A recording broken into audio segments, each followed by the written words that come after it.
مزید اسلامی بیانات کے لیے مفتی ثاقب خلیل یوٹیوب چینل کو سبسکرائب کریں۔ ونصلي على رسوله الكريم أما بعد فأعوذ بالله من الشيطان الرجيم بسم الله الرحمن الرحيم حاميم والكتاب المبين إنا أنزلناه في ليلة مباركة إنا كنا منذرين قال النبي صلى الله عليه وسلم احصوا هلال شعبان لرمضان أو كما قال صدق الله وصدق رسوله النبي الكريم ونحن على ذلك لمن الشاهدين والشاكرين والحمد لله رب العالمين وسلم نے بالخصوص فرمایا احصوا ہلال شعبان لرمضان، شعبان کی تاریخوں کو، اس کے چاند کو یاد رکھا کرو تاکہ ماہ رمضان کا تمہیں مغالطہ نہ لگے۔ ماہ رمضان کے عزت عظمت کی خاطر شعبان کی تاریخوں کو گنا کرو۔ ہر چاند کو دیکھنا سنت ہے، بالخصوص شعبان کے چاند کو دیکھنا، اس کی تاریخوں کو یاد کرنا۔ اچھا، حدیث میں صرف اتنا آیا ہے، باقی جیسے ہی شعبان شروع ہوا واٹس ایپ پہ میسج شروع ہو جاتے ہیں کہ جس بندے نے رمضان کے چاند کی تاریخ کی خوشخبری دی تو اس کے لیے جنت واجب ہے۔ کسی حدیث کے اندر ایسی بات نہیں ہے، یہ سراسر رسول پاک صلی اللہ علیہ وسلم کی طرف جھوٹ کی نسبت ہے۔ آپ صلی اللہ علیہ وسلم نے فرمایا من کذب علی متعمدا فلیتبوأ مقعدہ من النار، جس بندے نے میری طرف جھوٹی نسبت کی، فرمایا کہ وہ آدمی اپنا ٹھکانہ جہنم کے اندر بنا لے۔ ایک بندہ پورے رمضان کے روزے رکھتا ہے اور ایک بندہ رمضان میں مسجد نہیں آتا، وہ میسج چلا کے جنت لے جاتا ہے۔ جنت اتنی سستی نہیں ہے، یہ میسج چلا کے جہنم کا خریدار ہو رہا ہے۔ یہ بات کہیں نہیں ہے کہ رمضان کی خوشخبری دو تو جنت واجب ہو جاتی ہے۔ بس یہ امام حاکم نے مستدرک کے حاکم کے اندر یہ بات لکھی ہے کہ احصوا ہلال شعبان لرمضان، حضور نے فرمایا شعبان کا چاند اور اس کی تاریخ گنا کرو، وہ بھی رمضان کے لیے، بس اتنی بات ہے۔ شعبان المعظم 8واں مہینہ ہے۔ شعبان کا معنی ہوتا ہے اجتماع، اس میں اللہ تبارک و تعالیٰ کی بہت زیادہ کثیر اجتماعی برکتیں نازل ہوتی ہیں۔ شعبان کا ایک معنی ہوتا ہے، شعب کہتے ہیں اس درخت کو جس کی جڑیں پھیل جائیں، جس کی شاخیں پھیل جائیں۔ شعبان کو بھی شعبان اس وجہ سے کہتے ہیں کہ اس مہینے میں اللہ کی خیریں، اللہ کی رحمتیں پوری دنیا میں پھیل جاتی ہیں۔ اور شعبان المعظم، المعظم کا معنی ہوتا ہے عزت والا۔ یہ مہینہ چونکہ رمضان مہینے کے ساتھ ملا ہوا ہے، رمضان کی وجہ سے اللہ تعالیٰ نے اس شعبان کو بھی عزت عطا فرما چھوڑی ہے۔ اور شیخ یزدانی، قطب سبحانی، پیران پیر شیخ عبدالقادر جیلانی رحمۃ اللہ علیہ نے یہاں پر شعبان کی فضیلت کے اندر عجیب بات فرمائی ہے۔ فرمایا کہ لفظ شعبان میں 5 حروف ہیں۔ پہلا حرف شین ہے، دوسرا عین ہے، تیسرا با ہے، چوتھا الف ہے اور 5واں نون ہے۔ فرمایا شعبان کی شین یہ شرافت سے ہے۔ اللہ تبارک و تعالی جو آدمی شعبان کی قدر دانی کرتا ہے، اللہ اس کو شرافت و عزت نصیب فرماتے ہیں۔ اور شعبان اپنی برکتوں کی وجہ سے خود بھی شرافت والا مہینہ ہے۔ اس کی عین علوب سے ہے، علوب کا معنی بلندی ہے، کہ جو آدمی شعبان کی قدر کرتا ہے، نیک اعمال کرتا ہے، اللہ تبارک و تعالیٰ اس کو روحانی بلندیاں عطا فرماتے ہیں۔ شعبان کی با یہ بر سے ہے، بر کا معنی ہوتا ہے احسان، کہ اس مہینے کے اندر بھلائیاں اور احسان کرنے کا یہ مہینہ ہے، بھلائیاں کرنے کا یہ مہینہ ہے، نیکیاں کرنے کا یہ مہینہ ہے۔ شعبان کے الف الفت سے ہے، الفت سے معنی کہ یہ مہینہ ایک دوسرے سے محبت بانٹنے کا، غم خواری کا اور ایک دوسرے سے نفرت ختم کرنے کا مہینہ ہے۔ شعبان کی نون یہ نور سے ہے کہ جو آدمی شعبان کی قدر کرتا ہے اللہ اس کو کفر اور ضلالت سے بچا کر ایمان کا نور اللہ نصیب فرما دیتے ہیں۔ یہ شعبان المعظم بڑی اہمیت کا، عظمت کا مالک ہے۔ دیکھیں، ایک وہ دن ہوتا ہے جو گزر جاتا ہے، ایک وہ دن ہوتا ہے جو موجود ہے، تیسرا وہ دن ہوتا ہے جو آتا ہے۔ جو دن گزر گیا وہ ہم سب کے لیے ایک نصیحت ہے، جو موجود ہے وہ باعث غنیمت ہے، جو آنے والا دن ہے وہ ایک امید اور آس ہے۔ رجب کا مہینہ بھی برکت والا تھا، لیکن اب چاہ کر بھی ہم زور لگا کر رجب کو دوبارہ نہیں لوٹا سکتے، وہ ہمارے لیے ایک نصیحت بن گیا۔ موجودہ شعبان یہ ہمارے لیے غنیمت ہے کہ ہم اس میں عبادت کر کے اللہ کو راضی کر سکتے ہیں، اور ماہ رمضان تو زندہ، جس کو اللہ زندگی دے گا وہ رمضان جا کے دیکھے گا، وہ آس اور امید کا نام ہے۔ اس وجہ سے اللہ کے نبی نے فرمایا، اللہم بارک لنا فی رجب و شعبان و بلغنا رمضان، اللہ شعبان اور رجب میں برکت نصیب فرما، ماہ رمضان تک پہنچنے کی توفیق نصیب فرما۔ عزیزان گرامی، یہ شعبان المعظم آپ صلی اللہ علیہ وسلم نے اس کی فضیلت کو یوں اجاگر فرمایا کہ رجب میرے اللہ کا مہینہ ہے، شعبان میرا مہینہ ہے، اور رمضان میری امت کا مہینہ ہے۔ کہیں اللہ کے نبی نے یوں اجاگر فرمایا کہ رجب کی فضیلت سارے مہینوں پر ایسے ہے جیسے اللہ کی کتاب قرآن مجید کی فضیلت تمام کتابوں پر ہے۔ شعبان کی فضیلت سارے مہینوں پر ایسے ہے جیسے مجھ محمد کی فضیلت تمام نبیوں کے اوپر ہے۔ رمضان کی فضیلت باقی مہینوں پر ایسے ہے جیسے اللہ کی فضیلت ساری مخلوق پر ہے۔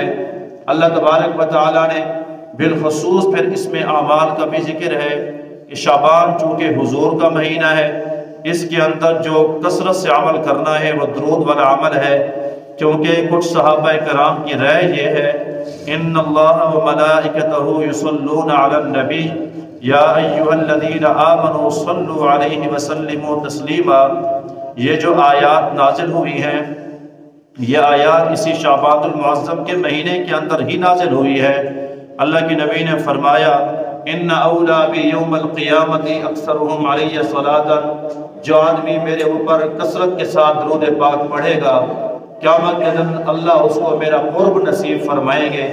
حضور کا قرب حاصل کرنا ہے، شعبان کا وظیفہ کرنا ہے، تو یہ وہ درود پاک کا وظیفہ ہے۔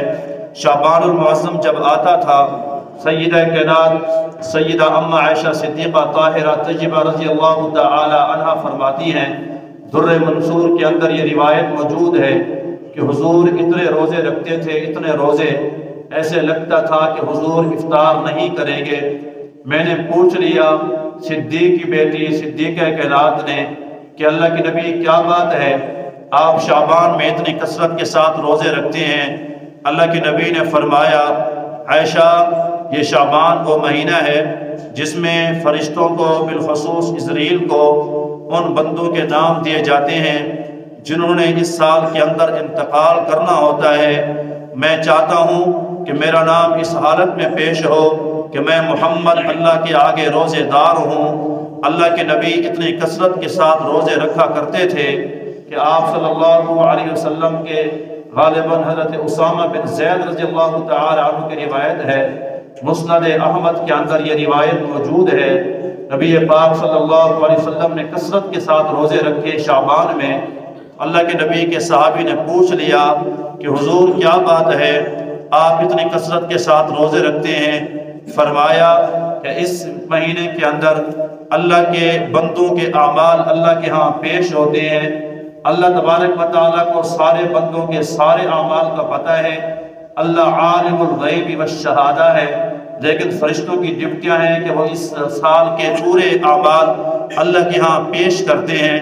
تو اللہ کے نبی نے فرمایا، میں محمد چاہتا ہوں کہ جب میرے اعمال اللہ کے ہاں پیش ہوں تو میں محمد روزے دار ہوں۔ اللہ کے نبی اس کے اندر روزے رکھا کرتے تھے۔ شعبان کے اندر کوئی خاص فضیلت واجب فرض نہیں ہے، لیکن حضور 13 کا 14 کا 15 کا ایام بیض کے روزے رکھا کرتے تھے۔ نبی پاک صلی اللہ علیہ وسلم سوار اور جمعرات کا روزہ رکھا کرتے تھے۔ معلوم ہوا کہ شعبان المعظم کے اندر روزے رکھنا اللہ کے نبی کو پسند تھا۔ بالخصوص اما عائشہ صدیقہ رضی اللہ تعالی عنہا بھی فرماتی ہے جو ہمارے رمضان کے روزے رہ جاتے تھے ہم ان کی قضا شعبان میں کرتے تھے، چونکہ حضور کو روزے رکھا دیتے تھے تو ایک ماحول بن جاتا تھا، ماحول میں روزہ رکھنا آسان ہوتا ہے، تو میں بھی اپنے روزے رکھا کرتی تھی۔ مسئلہ بھی ہمیں معلوم ہو گیا، عورت کے جو مخصوص ایام ہوتے ہیں جن ایام کے اندر وہ ناپاک ہوتی ہے، نماز نہیں پڑھ سکتی ہے، ان ایام میں نماز معاف ہے لیکن روزہ معاف نہیں، ان روزوں کی قضا کرنی پڑتی ہے۔ اس بات پر مجھے ایک لطیفہ بھی یاد آ گیا، امام محمد باقر رحمۃ اللہ علیہ جا رہے تھے، امام باقر کی ملاقات ہوئی حضرت امام اعظم ابو حنیفہ رحمۃ اللہ علیہ سے۔ امام محمد باقر رحمۃ اللہ علیہ نے پوچھا، ابو حنیفہ میں نے سنا ہے جب قرآن حدیث کی بات آ جائے تو آپ قرآن حدیث کو چھوڑ کر عقل کی بات کرتے ہیں، عقلی فیصلے کرتے ہیں، قرآن حدیث کو چھوڑ دیتے ہیں۔ امام اعظم ابو حنیفہ رحمۃ اللہ علیہ نے بات سمجھانے کی خاطر بہت سارے سوال پوچھے تھے، ان میں سے ایک سوال یہ تھا کہ حضرت یہ بتائے روزے کا فریضہ زیادہ اہم ہے یا نماز کا فریضہ زیادہ اہم ہے؟ فرمانے لگے بھی نماز کا فریضے کی اہمیت زیادہ ہے، کیونکہ روزہ اگر بندہ بیمار ہو شریعت کہتی ہے بعد میں رکھ لے، روزہ اگر بندہ سفر میں ہو شریعت کہتی ہے وَمَنْ كَانَ مِنْكُمْ مَرِيضًا أَوْ عَلَىٰ سَفَرٍ فَعِدَّةٌ مِّنْ أَيَّامٍ أُخَرَ، دوسرے دنوں کے اندر روزہ رکھ لو۔ لیکن نماز شریعت کہتی ہے اگر کھڑے ہو کے نہیں پڑھ سکتا پھر بیٹھ کے پڑھے، بیٹھ کے نہیں پڑھ سکتا اشارے سے پڑھے، بیمار کو بھی معاف نہیں ہے، مسافر کو بھی نماز قصر کرنی پڑتی ہے، معاف نہیں ہے۔ معلوم ہوتا ہے نماز کی اہمیت زیادہ ہے۔ فرمایا اگر میں عقل کے ساتھ فیصلے کرتا تو پھر میں عورت کو کہتا کہ نماز کی قضا کرے، روزے کی قضا نہ کرے، لیکن قرآن حدیث میں چونکہ عورت کو نماز کی معافی دی گئی ہے، روزہ رکھنے کا حکم فرمایا گیا، اس وجہ سے میں قرآن حدیث پہ عمل کرتا ہوں، عقل کو پیچھے ڈالتا ہوں، قرآن حدیث کے آگے اپنی عقل نہیں چلاتا۔ تو عورتوں کو چاہیے شعبان المعظم میں اپنے قضا روزے مکمل کریں اور ماہ رمضان سے پہلے پچھلے رمضان کی ادھار پوری کریں۔ جن مردوں کے روزے رہ گئے وہ اپنے روزے رکھیں، پھر اس کے اندر اپنا ٹائم ٹیبل بنائیں اور اس کی تاریخوں کو یاد کریں۔ تاریخ یاد کرنے کا سب سے آسان حل ہے کہ جب شعبان کا چاند دیکھے، مسلمان کی شان یہ ہے کہ قرآن مجید کھول کے روزانہ ایک پارے کی تلاوت شروع کر دے۔ 8 شعبان کا مطلب 8واں سپارہ تو 8 شعبان، 10ویں سپارے کی تلاوت ہوگی تو آپ کا 10 شعبان، تاریخیں بھی یاد رہے گی اور مہینے میں قرآن مجید کا ختم بھی ہو جائے گا۔ شعبان بھی مہینہ برکت والا، عظمت والا ہے، اور پھر اس کے اندر سونے پہ سہاگا، نور علی نور، اللہ نے ایک رات بنائی ہے جس رات کو نصف شعبان کہا جاتا ہے۔ ہماری زبان میں، یہ قرآن کی زبان نہیں بتا رہا ہوں، ہماری زبان میں اس کو شب برات کہتے ہیں۔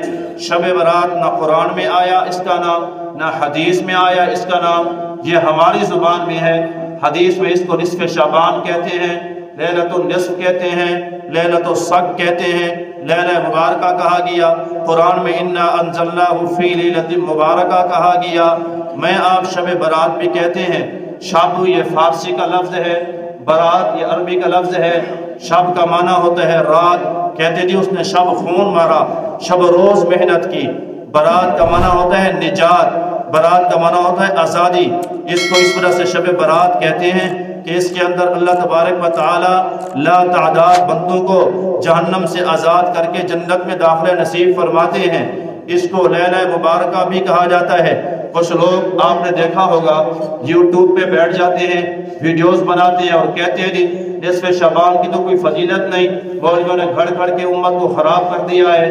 10 بڑے بڑے صحابہ ہیں جنہوں نے حدیث نقل کی ہے، اور حضرت اکرمہ وہ مفسر ہیں جنہوں نے قرآن سے انا انزلناہ فی لیلۃ مبارکہ شب برات کی فضیلت بتائی ہے۔ 10 بڑے بڑے صحابہ میں حضرت ابو بکر صدیق رضی اللہ تعالی عنہ سے محتاج صحابی جنہوں نے حضور سے صرف 200 حدیث نقل کی، ان میں سے ایک حدیث شب برات کی فضیلت ہے۔ جس میں حضرت علی المرتضیٰ شیر خدا رضی اللہ تعالی عنہ جیسے صحابی شب برات کی فضیلت میں حدیث نقل کرتے ہیں، جس میں حضرت اماں عائشہ صدیقہ طاہرہ طیبہ رضی اللہ تعالی عنہا نبی پاک صلی اللہ علیہ وسلم کی گھر والی شب برات کی فضیلت میں حدیث نقل کرتی ہیں۔ سیدنا معاذ بن جبل رضی اللہ تعالی عنہ بھی شب برات میں حدیث نقل کرتے ہیں۔ سیدنا ابو ہریرہ رضی اللہ تعالی عنہ بھی شب برات میں حدیث نقل کرتے ہیں۔ حضرت ابو موسیٰ اشعری رضی اللہ تعالی عنہ جیسے بندے بھی شب برات میں حدیث نقل کرتے ہیں۔ حضرت عوف بن مالک رضی اللہ تعالی عنہ بھی شب برات میں فضیلت نقل کرتے ہیں۔ حضرت عثمان بن عاص رضی اللہ تعالی عنہ بھی شب برات کے اندر فضیلت میں حدیث نقل کرتے ہیں۔ 10 بڑے بڑے صحابہ نے شعبان المبارک کی اس مبارک رات کے فضائل قرآن مجید میں اور احادیث مبارکہ کے اندر لکھے ہیں۔ اس کے لیے یہ بات کم نہیں ہے کہ اللہ تعالیٰ نے فرمایا اِنَّا أَنزَلْنَاهُ فِي لَيْلَةٍ مُبَارَكَةٍ کہ ہم نے اس قرآن کو مبارک رات کے اندر نازل فرمایا۔ مبارک رات سے مراد حضرت اکرمہ فرماتے ہیں کہ وہ شعبان کی رات ہے، یعنی 14 شعبان کی تاریخ، آنے والی 15 کی رات، یعنی ابھی اتوار کا دن ہوگا، سوار کی رات ہوگی۔ اس کو کہا جاتا ہے شب برات، اس سے مراد شب برات ہے۔ اللہ فرما رہے ہیں کہ ہم نے قرآن کو شب برات کے اندر نازل فرمایا۔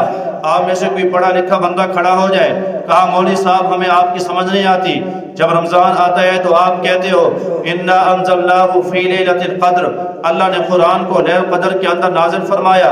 جب آپ نبی کی سیرت بیان کر رہے تھے تو آپ کہہ رہے تھے کہ اللہ نے تورات کٹھی اتاری، زبور اللہ نے کٹھی اتاری، انجیل کٹھی اتاری، لیکن قرآن مجید کو اللہ نے پاک پیغمبر کے پاس 23 سال کے عرصے میں نازل فرمایا۔ کبھی کہتے ہو آیت آیت سورت سورت 23 سال میں آیا، کبھی کہتے ہو کہ لیلۃ القدر کے اندر آیا، کبھی کہتے ہو کہ شعبان المعظم کے اندر آیا۔ ہم کہاں جائیں، کدھر کا منہ کریں؟ اور بھائی بات عقل کی ہے، سمجھنے والی ہے۔ اللہ تعالیٰ نے قرآن مجید کے اتارنے کا جو فیصلہ فرمایا، وہ فیصلہ اسی شب برات کے اندر نازل فرمایا۔ اِنَّا أَنزَلْنَاهُ فِي لَيْلَةٍ مُبَارَكَةٍ کہ ہم نے قرآن اتارنے کا فیصلہ یہ لیلہ مبارکہ کے اندر نازل فرمایا۔ اللہ تعالیٰ نے لوح محفوظ سے لکھوا کر بیت العزت تک پورا قرآن جو بھیجا وہ اللہ نے شب قدر کے اندر بھیجا۔ اللہ تعالیٰ نے پھر آسمانوں سے زمین تک جو قرآن بھیجا وہ 23 سال کے عرصے میں اللہ تبارک و تعالیٰ نے اتارا۔ تو بات اختلاف کی نہیں ہے، اللہ نے اس نصف شعبان کو شب مبارکہ فرمایا، لیلہ مبارکہ فرمایا۔ اللہ ہر چیز کو قرآن میں مبارک نہیں کہتا، خاص خاص چیزیں ہیں جن کو اللہ تبارک و تعالیٰ مبارک کہتا ہے۔ ایک اللہ نے قرآن مجید کو مبارک فرمایا، ھذا کتاب مبارک، یہ وہ کتاب ہے جو مبارک ہے۔ یا اللہ کیسے؟ فرمایا جو پڑھتا ہے اللہ اس کی بھی بخشش فرماتے ہیں، اس کے ماں باپ کی بخشش فرماتے ہیں، دادا پردادا کی مغفرت فرماتے ہیں۔ قیامت کے دن وہ حافظ خود جنت میں نہیں بلکہ 10 بندوں کی سفارش کر کے جہنم سے نکال کے ان کو بھی جنت کے اندر لے جائے گا۔ یہ قرآن جس گھر میں پڑھا جاتا ہے اس گھر میں بھی اللہ کی برکتیں نازل ہوتی ہیں۔ اللہ تعالیٰ نے من شجرۃ مبارکۃ زیتونۃ لا شرقیۃ ولا غربیہ، قرآن اٹھا کر میں نے دیکھا اللہ نے زیتون کو بھی مبارک درخت فرمایا۔ کیوں؟ اس وجہ سے کہ یہ مبارک درخت ہے جس کو انبیاء نے استعمال فرمایا، جس کے تیل سے روشنی حاصل ہوتی ہے، جو پینے کا کام دیتا ہے، مالش کا کام دیتا ہے، جو کھانے کا کام دیتا ہے۔ یہی تو وجہ تھی جب آدم علیہ السلام پہلی مرتبہ زمین پہ آئے، آپ نے سب سے پہلا جو پھل کھایا تھا وہ زیتون کا پھل کھایا تھا۔ اللہ نے اس کو بھی مبارک فرمایا۔ میں نے قرآن مجید کو دیکھا تو قرآن کہتا ہے وَإِمَاءً مُبَارَكًا، ہم نے جو آسمان سے پانی اتارا وہ بھی مبارک پانی ہے۔ بارش کے پانی کو اللہ نے مبارک فرمایا۔ یہی تو وجہ ہے کہ لا علاج بیمار بھی اگر بارش کے پانی کو پیتے ہیں اس کی برکت سے اللہ تبارک و تعالیٰ بیماریوں سے صحت یابیاں اللہ نصیب فرما دیتے ہیں۔ میں نے قرآن مجید میں پڑھا حضرت عیسیٰ علیہ السلام کا ذکر آیا۔ عیسیٰ علیہ السلام کے ذکر میں وَجَعَلَنِي مُبَارَكًا أَيْنَمَا كُنْتُ، فرمایا جہاں میں جاتا ہوں اللہ مجھے مبارک بنا دیتا ہے۔ حضرت عیسیٰ علیہ السلام ماں کے پیٹ میں آئے، یہ برکت کم تھی کہ خشک کھجور پہ اللہ نے تر و تازہ کھجوریں اگا دی ہے، یہ برکت کم تھی